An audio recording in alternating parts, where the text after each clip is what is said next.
आज मासेमारीमध्ये प्रकार खूप आहेत. मग ते गिलनेट आहे, ट्रॉलरिंग आहे, पर्सिसिन आहे, रापण आहे, रापणकर आहे.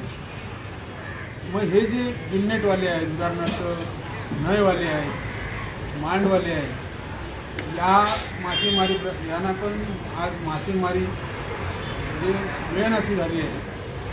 तसेच ट्रॉलरिंगसुद्धा यांनासुद्धा मासेमारी आज ज्या प्रमाणात मिळायला पाहिजे होती त्या प्रमाणात मिळत नाही.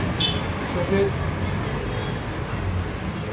रापणकर संघांनासुद्धा मासेमारी मिळत नाही आणि पर्सिसनसुद्धा ज्या प्रमाणात मासे मिळायला पाहिजे त्या प्रमाणात मिळत नाही.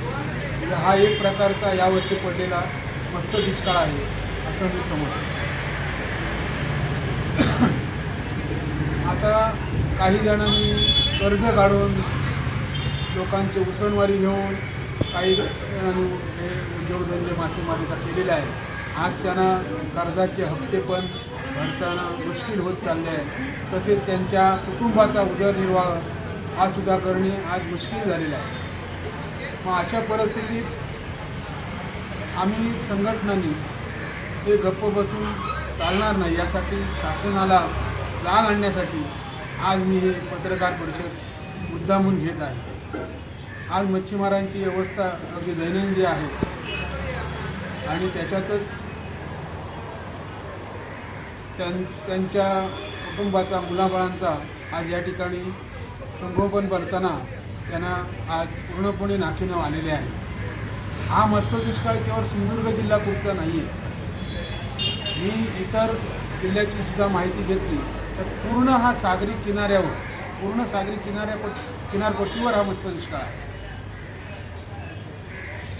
आता शासनाचा विचार केला तर मत्स्य दुष्काळ जी त्यांचा निकष आहे, मच्छीमार दुष्काळ जाहीर करण्याचा जो त्यांचा निकष आहे तो निकष चुकीचा आहे. म्हणजे त्यांची रँडिंग पद्धत आहे ती खरोखरच चुकीची आहे आणि ती त्या रँडिंग पद्धतीला कधीच मत्स्य दुष्काळ जाहीर होणार नाही.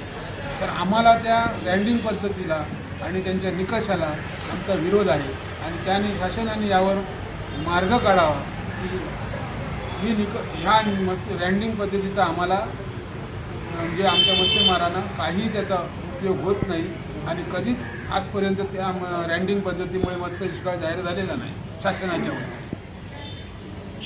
आता रँडिंग पद्धत म्हणजे काय तर एखादी गिलनेट बोट गेली तर सरसकट सगळ्या गिलनेट नोटीनं त्या एका मच्छीमाराला गिलनेटच्या मासे मिळाले असतात. तेच मासे इतर सर्वांना हे केले जातात, गुणले केले जातात. एक जरी गिलनेट गेला आणि त्यांचा ऑफिसर गेला त्या आता गिलनेट म्हणजे पातीकडे गेला आणि एक 5 टोपले बांगडे मिळाले तर ते जेवढे रजिस्टर आहेत पोटी त्यांना ते गुणले करतात. नईला गेले तर एका बोटीला जेवढे मासे मिळतात तर गुणुले सगळे रजिस्ट्रेशन गुणुले मारतात. म्हणून ही रँडिंग पद्धत चुकीची आहे असं मी या ठिकाणी जाहीर करतो. आता सिंधुदुर्ग जिल्ह्यामध्ये 3 सागरी तालुके येतात, वेंगुर्ला, मालवण आणि देवगड. या तिन्ही तालुक्यामध्ये वेंगुर्ल्यामधून आज आमचे शालेय शिक्षण मंत्री नामदार दीपकभाई केसरकर या तालुक्याचं नेतृत्व करीत आहेत. मालवणमधून आमदार वैभव नाईक नेतृत्व करत आहेत. देवगडमधून नितेश राणे हे देवगडमधून लोकप्रतिनिधीमधून नेतृत्व करत आहेत. माझी या निमित्ताने त्या सर्व लोकप्रतिनिधींना पालकमंत्री म्हणून रवींद्र चव्हाण, खासदार विनायक राऊत आहेत. तर यांना माझी विनंती आहे की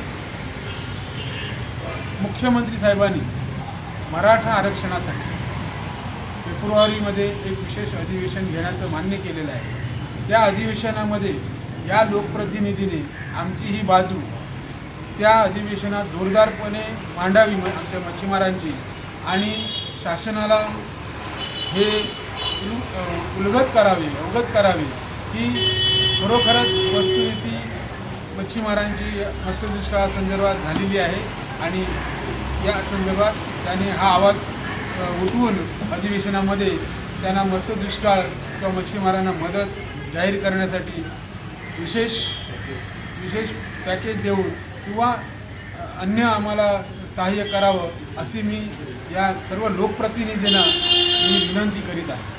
काही लोकांनी KCC म्हणजे किसान क्रेडिट कार्डमार्फत बँकांकडून पैसे घेतले आहेत, तेहीसुद्धा किंवा इतर कर्ज आहेत घेतलेली, त्याची सर्व शहानिशा करून या कर्जमुक्ती त्यांना द्यावी अशी आमची या ठिकाणी आज मागणी आहे. आणि महत्त्वाचं म्हणजे हे जर याने कोणीच दखल घेतली नाही मार्च अखेरपर्यंत या मत्स्य दुष्काळाची कोणीच दखल घेतली नाही शासनाने वगैरे आणि कुठल्याही लोकप्रतिनिधी, तर आम्ही जिल्ह्यातील ज्या मच्छीमारांच्या संघटना आहेत त्यांना सर्वांना विश्वासात घेऊन त्यांची बैठक घेऊन आम्ही जिल्हाधिकारी कार्यालयावर मोर्चा काढणार आहोत. त्यासाठी चलो ओरसचे हाक आम्ही देणार.